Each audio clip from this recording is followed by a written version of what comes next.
अस्सलाम वालेकुम students, hope you all are fine. Students, आज हम करेंगे bio first year chapter number 2 topic number 3 carbohydrates. Students, ये टॉपिक है हमारा बायोलॉजिकल मॉलिक्यूल्स यानी molecules which are found in living organisms के बारे में। ठीक है, तो जो सब फर्स्ट हमारे पास बायोलॉजिकल हमने कहा था कि 4 मेजर ही हमारे पास बायोलॉजिकल मॉलिक्यूल्स है जो लिविंग ऑर्गेनिजम्स के अंदर पाए जाते हैं। वो हैं carbohydrates, proteins, lipids and nucleic acids. तो सबसे पहले आज हम डिस्कस करने लगे हैं कार्बोहाइड्रेट्स को। So let's start. Carbohydrates are the compounds of carbon, hydrogen and oxygen। कह रहा है कि कार्बोहाइड्रेट्स क्या हैं? ये कंपाउंड्स हैं कार्बन, हाइड्रोजन एंड ऑक्सीजन के। Literally word carbohydrates means hydrates of carbon, ie carbon associated with water. Chemically carbohydrates are, simply कह रहे हैं कि जो लिटरल मीनिंग है कार्बोहाइड्रेट का वो क्या है कि हाइड्रेट ऑफ कार्बन यानी a carbon associated with water. Chemically carbohydrates क्या है हमारे पास? Organic compounds that are polyhydroxy aldehydes or polyhydroxy ketones or change to such substance on simple chemical transformations as hydrolysis, oxidation or reduction. Simply वो कह रहा है कि organic compounds ये हमारे पास जो कार्बोहाइड्रेट्स हैं वो क्या है? पॉलीहाइड्रोक्सी एल्डिहाइड्स आर कीटोन्स है, आर चेंज टू सब्सटेंसेस या इनमें कन्वर्ट हो जाते हैं on hydrolysis, oxidation or reduction. Next है हमारे पास क्लासिफिकेशन ऑफ कार्बोहाइड्रेट्स। ठीक है, carbohydrates are commonly known as sugars or saccharides because more familiar carbohydrates have sweet taste. कह रहे हैं कि कार्बोहाइड्रेट्स कॉमनली उनको हम क्या कहते हैं? शुगर्स या सैकराइड्स, क्योंकि जितने भी अभी तक फेमिलियर कार्बोहाइड्रेट जिन नॉन कार्बोहाइड्रेट्स है उनका स्वीट टेस्ट है। ठीक है, classification of carbohydrates is based upon number of saccharide units. कह रहा है कि जो कार्बोहाइड्रेट्स की क्लासिफिकेशन है वो किसकी बेस के ऊपर है? नंबर ऑफ सैकराइड यूनिट्स, ये कितने यूनिट से वो मिलके बना हुआ है। Carbohydrates are generally classified into 3 groups: monosaccharides, oligosaccharides and polysaccharides. कह रहे हैं कि कार्बोहाइड्रेट्स को जनरली हमने 3 ग्रुप्स में क्लासिफाई किया हुआ है: मोनोसैकराइड्स, ओलिगोसैकराइड्स एंड पॉलीसैकराइड्स। नाम से आपको पता चल रहा है मोनो का मतलब भी होता है वन। तो मोनोसैकराइड ऐसी सैकराइड्स या शुगर्स हैं विच consist of only one unit. ठीक है, वन सैकराइड यूनिट। ठीक है, ओलिगोसैकराइड्स होते हैं कि sugars which consist of up to 2 to 9 units. ठीक है, कि वो सैकराइड जो 2 टू 9 मोनोसैकराइड यूनिट से मिलके बने हों वो ओलिगोसैकराइड। पॉली का मतलब ये जैसे पता है मैनी, तो जो मोर देन 9 यूनिट से मिलके बने होती हैं शुगर्स उनको हम कहेंगे ये पॉलीसैकराइड्स है। ठीक है, नेक्स्ट हमें एक दिया हुआ है table 2.2 comparison of characteristics of carbohydrate. इसमें कंपैरिजन दिया हुआ है पॉलीसैकराइड, ओलिगोसैकराइड है, मोनोसैकराइड। ये देख लें आप लोग। मोनोसैकराइड्स क्या हैं? They consist of single saccharide unit, जैसे कि मैंने आपको बता दिया कि ये सिंगल सैकराइड यूनिट से मिलके बने हुए हैं, यानी इनके अंदर सिंगल सैकराइड यूनिट है। Oligosaccharides composed of 2 to 10 saccharide units and polysaccharides composed of more than 10 units. More than 10 units होंगे तो वो पॉलीसैकराइड होगा। नेक्स्ट डिफरेंस क्या है इनके बीच? They are simplest carbohydrates. जो मोनोसैकराइड्स हैं ये सिंपलेस्ट कार्बोहाइड्रेट्स हैं, therefore they can not be further hydrolysed. Okay, hydrolysis हमने अभी पढ़ी है कि किसी भी लार्ज मॉलिक्यूल हो उसके अंदर हम वाटर ऐड करें तो वो ब्रेक डाउन हो जाता है अपने सिंपल यूनिट्स में जिनसे वो मिलकर बना होता है। अब ये हाई सिंपल एक ही यूनिट है तो ये फर्दर हाइड्रोलाइज नहीं हो सकता, तो ये हाइड्रोलाइज नहीं हो सकते, ये फर्दर ब्रेक डाउन नहीं हो सकते। Oligosaccharide they have less complex structure, क्यों कह रहा है कि इनका कम्प्लेक्स होता है लेकिन लेस कम्प्लेक्स स्ट्रक्चर होता है, इतना कम्प्लेक्स नहीं होता। तो हाइड्रोलाइसिस पे ये यील्ड करते हैं 2 टू 9 2 टू 10 मोनोसैकराइड्स, क्योंकि ये made up of 2 to 10 units ही होते हैं, तो ये मैक्सिमम 2 टू 10 यूनिट्स ही बनाते हैं अपॉन हाइड्रोलाइसिस। और ये they have complex structures, so upon hydrolysis they yield more than 11 monosaccharides.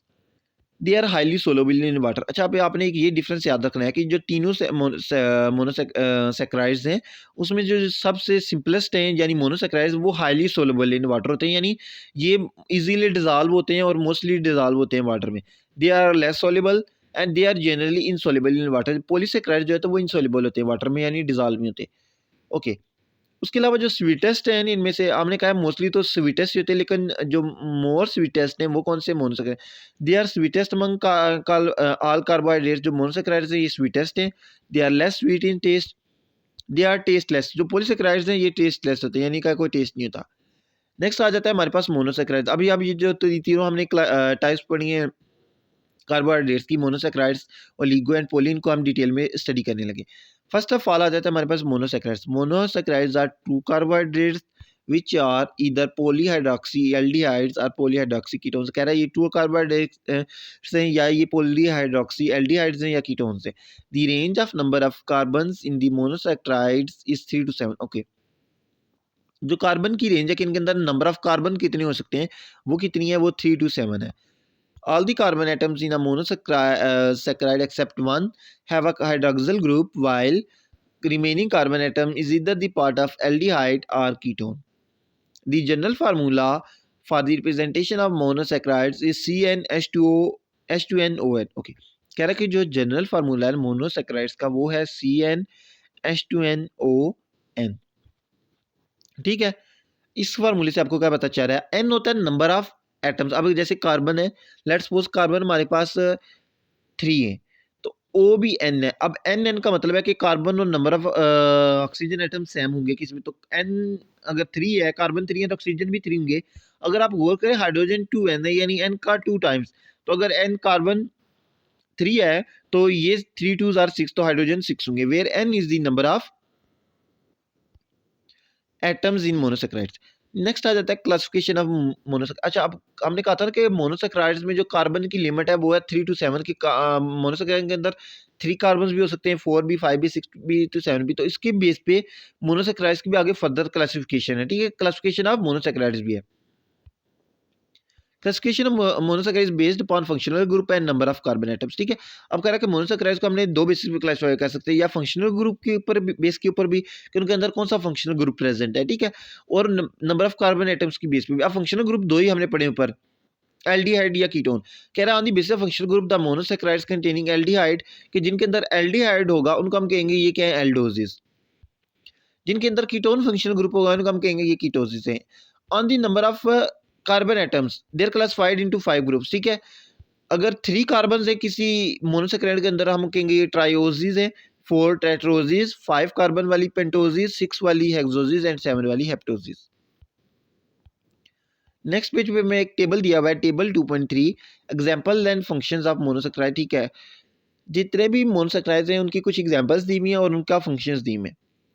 जैसे हमारे पास ट्रायोजिस। अच्छा, ये जो हमारे pass on the base of carbon atom जो क्लासिफिकेशन थी, ट्रायोजिस, टेट्रोजिस, पेंटोजिस, एक्सोजिस, हेप्टोसिस के जो मोनोसेक्राइड्स की 5 टाइप्स है वो दिए में। ट्रायोजिस में 3 कार्बन होते हैं, तो उसकी कोई एग्जांपल दी हुई है और उसका फंक्शन दिया हुआ है। ठीक है, अब उसका फार्मूला होता है, क्योंकि इसमें कार्बन 3 है तो इसका फार्मूला होगा C3H6O3, क्योंकि ऑक्सीजन और number of carbon number oxygen हमने सेम होगा, पढ़ा भी पढ़ा था ऊपर हमने मोनोसेक्राइड्स की जनरल फार्मूला CnH2nOn में, और जो हाइड्रोजन वो डबल होंगे। टेट्रोजिस का जनरल फार्मूला होगा C4H8O4, पेंटोजिस का C5H10O5, एक्सोजिस का C6H12O6, हेप्टोजिस का C7H14O7। ठीक है, ट्रायोजिस में कोई यानी 3 कार्बन की कोई एल्डोज और कीटोज की एग्जांपल है ग्लाइसर एल्डिहाइड, और कीटोज की एग्जांपल है डाइहाइड्रोक्सी एसीटोन। इस तरह बाकी की एग्जांपल्स भी आप देख सकते हैं, जैसे कि टेट्रोजिस में है एरिथ्रोस, एरिथ्रोलोस। उसके बाद 5 कार्बन वाली है राइबोस, डीऑक्सी राइबोस भी जिसको हम कहते हैं C5H10O4, और राइबोलोस। 6 कार्बन की है हमारे पास ग्लूकोज, ग्लैक्टोज और फ्रुक्टोज, और 7 कार्बन की है ग्लूकोहेप्टोज एंड सीडोहेप्टोलोस। अब फंक्शन क्या है, intermediate in photosynthesis and cellular respiration में इंटरमीडिएट का रोल है, intermediate in bacterial photosynthesis. Ribose and deoxyribose are components of RNA, DNA. Ribulose is an intermediate in photosynthesis. Glucose is respiratory fuel. fructose is an intermediate in respiration. Galactose is component of milk sugar and intermediates in photosynthesis. Next है हमारे पास chemical structure of monosaccharides का। Monosaccharides का जो structure कैसा होता है, monosaccharides are usually found in open chain structure in crystalline form, but when they are dissolved in water, most of them are converted into ring chain structure. Simply वो क्या कह रहे हैं कि नॉर्मली ये जो क्या ओपन चेन की फॉर्म में होते हैं, ठीक है, इन क्रिस्टलाइन फॉर्म। ठीक है, लेकिन जब इनको हम वाटर में डिजॉल्व करते हैं तो ये रिंग चेन में कन्वर्ट हो जाते हैं। Let us understand it by taking ribose example. ठीक है, कह रहे हैं कि राइबोज की एग्जांपल हम समझते हैं। राइबोज क्या एक 5 कार्बन मोनोसेक्राइड है, यानी C5H10O5। कह रहा है it can exist in open chain in dried form की, ड्राइड फॉर्म में ओपन चैन में होता है, लेकिन रिंग स्ट्रक्चर में होता है एक्वस मीडियम में, कि जब इसको हम वाटर में डिजॉल्व करेंगे तो ये रिंग फॉर्म में कन्वर्ट हो जाता है। When it is dissolve in water the oxygen atom from aldehyde group reacts with second last carbon, i carbon 44 in case of ribose.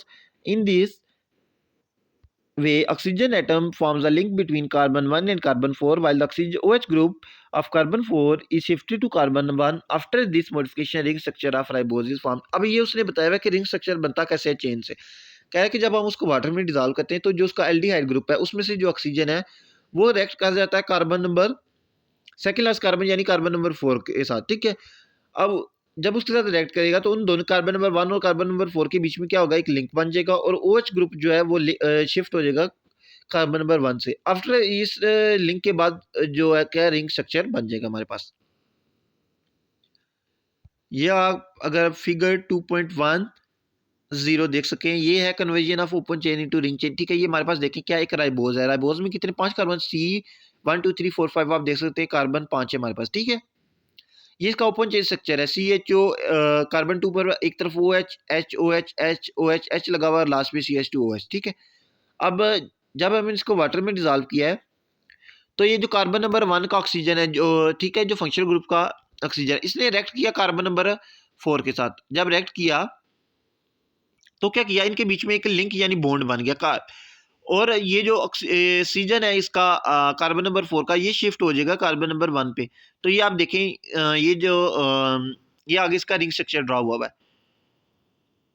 ये कार्बन नंबर 1 है OH H, कार्बन 2 3 4 एंड 5, और ये आप देख सकते हैं कार्बन नंबर 4 और carbon number 1 के बीच में O है और ये बॉन्ड बने हुए, ठीक है, ये लिंक इनके बीच में बन गया। Each pentose or hexose molecule in its structure exists in either alpha or beta form depending upon the position of hydrogen and OH group on carbon number 1. उसके अलावा कह रहा है कि जितनी भी पेंटोजेज यानी 5 कार्बन वाली शुगर्स हैं या हेक्सोजेज या 5-6 कार्बन वाली, वो जब भी रिंग स्ट्रक्चर में होती है तो उसमें भी उनकी रिंग में भी उनकी दो फॉर्म्स हैं, अल्फा फॉर्म और बीटा फॉर्म, ठीक है। वो और कहता है वो डिपेंड करता है position of H and OH group on carbon number 1। कह रहा है if OH group is found downward on carbon 1 then it is called alpha sugar. कह रहा है जो कार्बन नंबर 1 होती है ना रिंग में, अगर उसमें OH ग्रुप डाउनवर्ड यानी नीचे की तरफ है तो हम कहेंगे ये अल्फा शुगर है। If OH is present upward ऊपर की तरफ प्रेजेंट है तो हम इसको कहेंगे ये बीटा शुगर है। Such as shown in figure 2.12, या फिगर 2.12 में देख सकते हैं alpha glucose and beta glucose, ये है दोनों ग्लूकोज का रिंग स्ट्रक्चर है, लेकिन दो उसकी फॉर्म्स है alpha glucose beta glucose. Difference क्या है, बाकी सिमिलर है। अगर आप गौर करें ये जो हाईलाइट किया हुआ है उन्होंने ब्लू एंड पिंक कलर में, कि ये देखिए ये कार्बन नंबर 1 है इसका, इसमें देखें कि जो अल्फा वाला में है इसमें OH नीचे की तरफ लगा हुआ है, जो बीटा वाले में है OH ऊपर की तरफ लगा हुआ है, ठीक है। तो ये क्या इसकी बेस पे अगर OH डाउनवर्ड हो कार्बन नंबर 1 पे तो ये अल्फा ग्लूकोज होती है, ये अल्फा फॉर्म होती है। अगर OH ऊपर की तरफ हो तो वो बीटा फॉर्म होती है, ठीक है। नेक्स्ट है हमारे पास stereoisomerism in glucose. Stereo isomers are molecules that have same molecular formula and differ in how atoms are arranged in 3D space, ठीक है। आइसोमर्स तो हम वैसे भी पढ़ चुके हैं कि same formula but different structure होता है, ठीक है। तो स्टीरियो आइसोमर्स कह रहे हैं आप ग्लूकोज हम पढ़ने लगे, कह रहे हैं कि आप मॉलिक्यूल्स होते हैं कि जिनका सेम मॉलिक्यूलर फार्मूला हो बट डिफर कर, डिफरेंस क्या उनमें हाउ मॉलिक्यूल्स आर अरेंज, ठीक है। Enantiomers is a type of stereoisomerism in which molecules are non superimposable mirror images. Okay, कह रहा है कि इनएंशियोमर्स भी एक स्टीरियो आइसोमेरिज्म की टाइप है, इसमें मॉलिक्यूल्स अरेंज होते हैं इन are arranged non superimposable mirror images, कि जिसमें वो इमेजेस एक दूसरे की ऊपर इम्पोजेबल यानी कॉपी इमेजेस नहीं होती। This means that the molecules are mirror image but they can not be place. अब की मिरर इमेजेस हैं लेकिन एक दूसरे के ऊपर प्लेस नहीं कर सकते, ठीक है। To give this an example of enantiomer is D and L glucose. D sugars are right handed and L sugars are left handed molecules.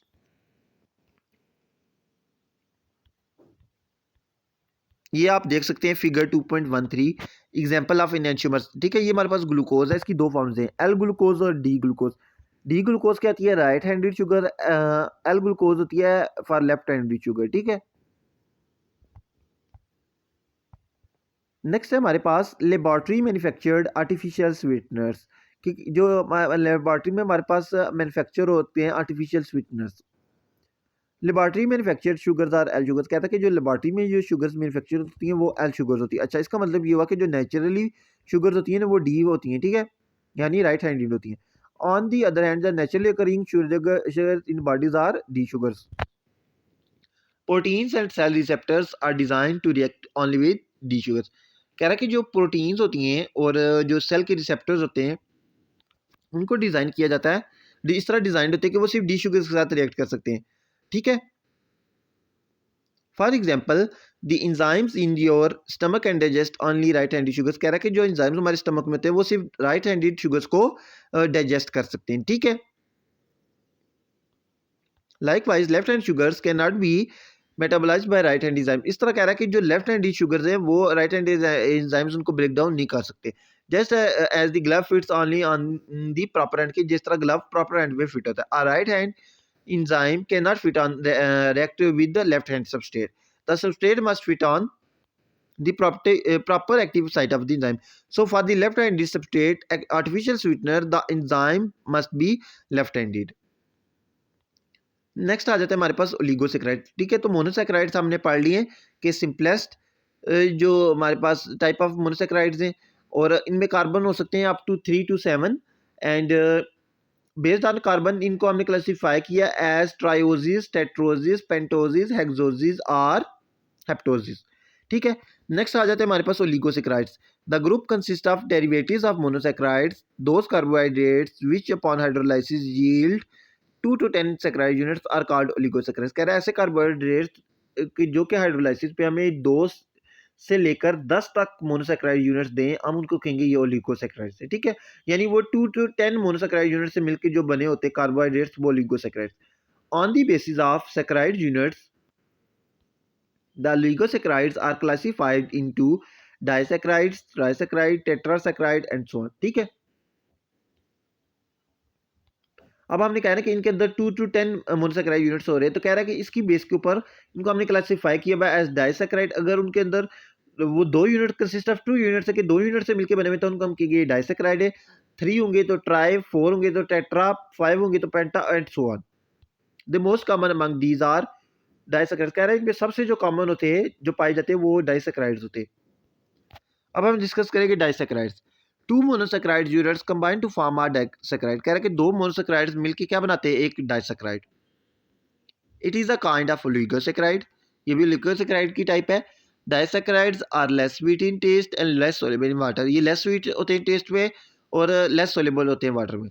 This can be hydrolyse to give monosaccharides, कहता है इनको हम hydrolyse करके monosaccharides ले सकते हैं। Examples are, disaccharides की example कौन कौन सी हैं कि ऐसे जो सेक्राइड्स के जिनके अंदर 2 यूनिट्स या 2 यूनिट से मिलकर बन, वो एग्जांपल्स हैं maltose, lactose, sucrose. The general formula of disaccharide is C12H22O11. Some example common disaccharides are as follow. अब आपने जो एग्जांपल्स पढ़ी है डाइसैकराइड्स की वो कौन कौन सी है, सुक्रोज, माल्टोज, लैक्टोज। अब हम इनको डिस्कस करने लगे उनका स्ट्रक्चर कैसा होता है। फर्स्ट ऑफ ऑल आ जाता है हमारे पास sucrose. It is commonly known as cane sugar. It is widely used as sweetener at homes for making sweet dishes, ये घरों में यूज होती है स्वीट डिशेज बनाने के लिए। In plant sucrose is also called transport disaccharide as prepared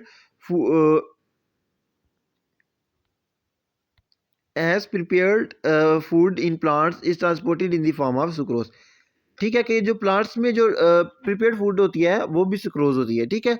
it is very soluble and can therefore be move efficiently in high concentration, ये plants की इजीली सॉल्युबल होती है तो इसलिए हाई कंसंट्रेशन में इसको हम मूव करा सकते हैं। It is also relatively unactive chemically. The sucrose is formed by condensation of glucose and fructose.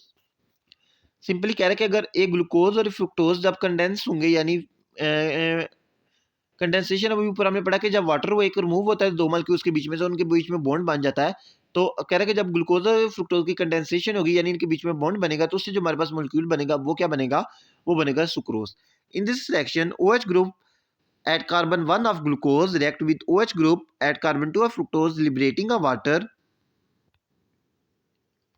molecule forming alpha 1 2 glycosidic linkage। ये फिगर 2.14 में देखिए आप फॉर्मेशन ऑफ सुक्रोज कैसी होती है। कि एक हमारे पास अल्फा ग्लूकोज है। अल्फा ग्लूकोज कौन सी होती है? अभी हमने पढ़ा था ग्लूकोज तो ये है कि जिसमें कार्बन नंबर 1 पे OH नीचे लगाओ। अब देखिए इसमें अगर आप गौर करें, कार्बन नंबर 1 पे OH नीचे लगा हुआ है, ये आपने हाईलाइट भी किया हुआ है येलो कलर से, तो ये अल्फा ग्लूकोज है। जब इसका हमने रिएक्शन करवाया एक बीटा फ्रुक्टोज के साथ, इसमें OH देखे लें आप कार्बन 1 पे ऊपर वाली साइड पे, ठीक है। तो क्या हुआ कि जो कार्बन नंबर 1 ऑफ ग्लूकोज है, उसने रिएक्ट किया है OH ऑफ, उसने रिएक्ट किया है OH of beta fructose at carbon number 2।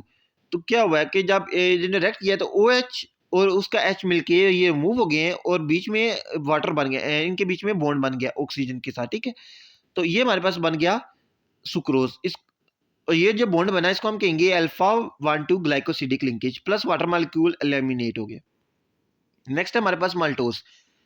It is commonly known as malt sugar. इसको हम कॉमनली माल्ट शुगर भी कहते हैं, जैसे उसको हम कैन शुगर कहते थे किसको, सुक्रोज को। It is intermediate disaccharide produced by during breakdown of starch and glycogen. Maltose is generally found in germinating seeds के जर्मिनेटिंग सीड्स में पाया जाता है। Maltose is found by condensation of 2 alpha glucoses. Okay, जो हमारे पास sucrose था वो बना था through condensation of glucose and fructose. अब ये जो किसकी कंडेंसेशन से बनता है, 2 अल्फा ग्लूकोजिस की कंडेंसेशन से, ठीक है। कि मतलब जब 2 अल्फा ग्लूकोजिस बने क्या करेंगी, ज्वाइन करेंगी तो उससे हमारे पास क्या बनेगा, माल्टोज बनेगी। इन this reaction OH group at carbon 1 of one glucose reacts with OH group at carbon 4 of other glucose, liberating a water molecule forming alpha 1,4 glycosidic linkage। ये फिगर 2.15 में आप देख सकते हैं फॉर्मेशन ऑफ माल्टोज के maltose कैसे बनता है। ये सिंपली हमारे पास एक अल्फा ग्लूकोज है, ये मैं आपको अभी बता चुका हूँ कि अल्फा ग्लूकोज वो होती है कि जिसके कार्बन नंबर 1 पे OH नीचे वाली साइड पे लगा हो। जैसे ऊपर हाइड्रोजन लगा हुआ है ना, इस पे अगर आप देखें, अगर हाइड्रोजन की जगह OH ऊपर लगाता है, H नीचे लगाता है, तो ये बीटा ग्लूकोज होती है, ठीक है। तो ये हमारे पास एक अल्फा ग्लूकोज है, एक सादा और अल्फा ग्लूकोज है, ठीक है। जब ये इन दोनों ने लिंक किया या ज्वाइन हुआ आपस में, क्या हुआ कि ये जो कार्बन इसका OH है एक अल्फा ग्लूकोज का, इसने रिएक्ट किया दूसरे के OH के साथ, ठीक है। और क्या किया इन्होंने रिएक्ट जब किया, एक OH और H मिलके वाटर मिला, ये रिमूव हो गया और ये ऑक्सीजन ने बॉन्ड बना लिया, ठीक है, हाइड्रोजन के साथ। तो ये हमारे पास जब इन्होंने बॉन्ड बना लिया तो ये हमारे पास बन गया माल्टोज, जब 2 ग्लूकोज ज्वाइन हो गए, ठीक है। और इस ये जो बॉन्ड है इसको हम कहेंगे अल्फा 1,4 ग्लाइकोसिडिक लिंकेज, क्योंकि ये कार्बन नंबर 1 और कार्बन नंबर 4 के बीच में बॉन्ड बना था, ठीक है। और ये वाटर मॉलिक्यूल साथ एलिमिनेट हो गया। नेक्स्ट जो हमारे पास डाइसैकेराइड की एग्जांपल थी वो थी lactose. It is commonly known as milk sugar, ठीक है। ये milk, the lactose is formed by the condensation of beta galactose and beta glucose, ठीक है। ये किसकी कंडेंसेशन से मिलके बनता है, beta galactose and beta glucose. In this reaction the OH group at carbon 1 of galactose reacts with OH group at carbon 4 of glucose, liberating a water molecule to form beta 1,4 glycosidic linkage। Simply हमारे पास क्या है, एक beta glucose है, ठीक है। जब 2 alpha ग्लूकोजेज join होती हैं तो हमारे पास माल्टोज बनती है। जब इसमें हमारे पास क्या है, एक बीटा ग्लैक्टोज है और एक बीटा ग्लूकोज है। जब इन दोनों ने आपस में रिएक्शन किया तो हमारे पास क्या बन गया, लैक्टोज। और इस बॉन्ड को हम कहेंगे बीटा 1,4 ग्लाइकोसिडिक लिंकेज और प्लस वाटर मॉलिक्यूल एलिमिनेट हो गए। नेक्स्ट आ जाते हैं हमारे पास पॉलीसैकेराइड्स। पहले हमने पढ़ा मोनोसैकेराइड्स, फिर पढ़ा ओलिगोसैकेराइड्स, अब हमारे पास आ गए polysaccharides. Those carbohydrates which upon hydrolysis yield more than 10 monosaccharide units are called polysaccharides, ठीक है। कह रहा है कि ऐसे कार्बोहाइड्रेट्स जो हाइड्रोलाइसिस के ऊपर हमें 10 से ज्यादा मोनोसैकेराइड यूनिट्स दें, हम उनको कहेंगे ये क्या है, पॉलीसैकेराइड्स हैं। This is the largest group of carbohydrates की लार्जेस्ट ग्रुप है कार्बोहाइड्रेट्स का, the polysaccharides which are composed by the concentration of only one kind of monosaccharides are called homopolysaccharides। कह रहे ऐसे पोलिसैकेराइड जो एक तरह के मोनोसैकेराइड की कंडेंसेशन से मिलके बनेंगे, उनको हम कहेंगे ये होमोपोलिसैकेराइड्स। होमो का मतलब ये होता है same. For example starch, glycogen, cellulose, chiton, whereas the polysaccharides which are composed by the condensation of different kind of monosaccharide, दो different kind of monosaccharide के condensation यानी उनकी जॉइनिंग से मिलेंगे, उनको हम कहेंगे heteropolysaccharide. For example agar, pectin, peptidoglycan.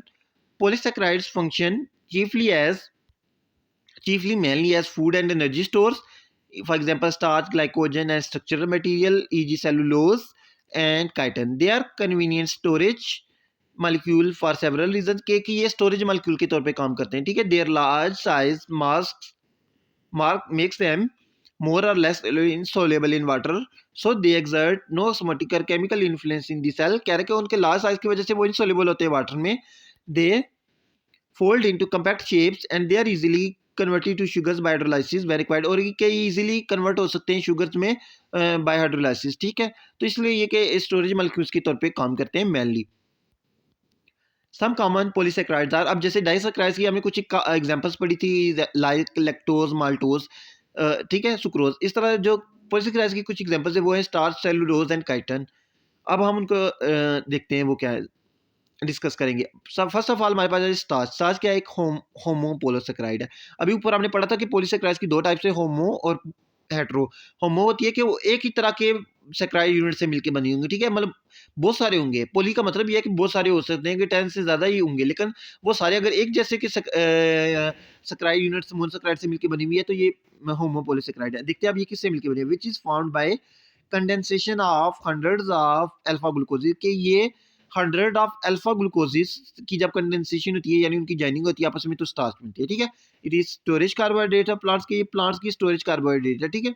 It is mainly stored in roots, stem and seeds. के मेनली कहाँ पे पाई जाती है, स्टोर होती है रूट्स में, स्टेम में और सीड में।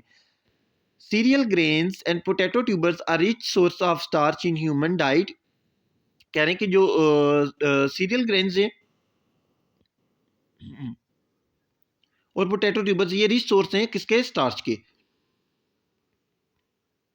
Starch is digested in oral cavity and in small intestine by the enzyme amylase। कह रहे कि स्टार्च की डाइजेशन कुछ ओरल कैविटी में होती है और स्मॉल इंटेस्टाइन में होती है, कुछ बाय एंजाइम माइलेज।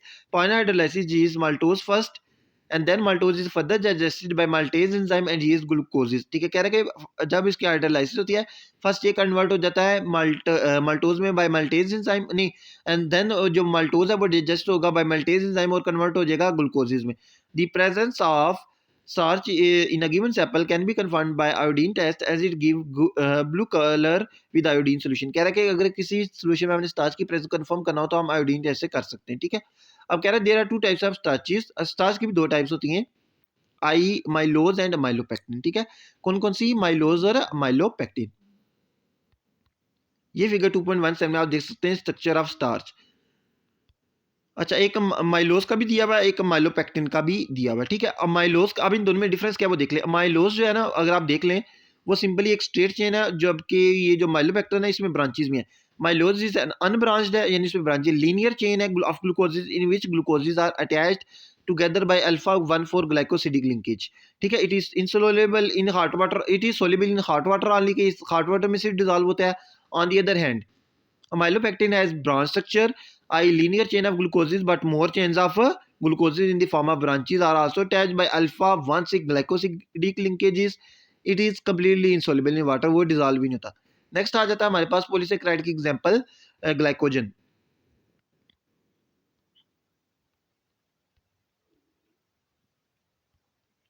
ग्लाइकोजन क्या है हमारे पास, like starch glycogen is also a homopolysaccharide compound of alpha glucoses, ठीक है। ये भी एक होमोपोलीसेक्राइड है। It is storage carbohydrate of animals है। It is mainly stored in liver and muscle में स्टोर होती है, therefore it is also known as animal starch, ठीक है। वो जो ऊपर थी हमारे पास स्टार्च, वो प्लांट्स में स्टोर होती है, ठीक है। अब ये मेनली एनिमल में पाई जाती है, इसलिए इसको हम एनिमल स्टार्च भी कहते हैं। The digestion of glycogen is also quite similar to that of starch। इसकी जो digestion है वो similar है to that of starch।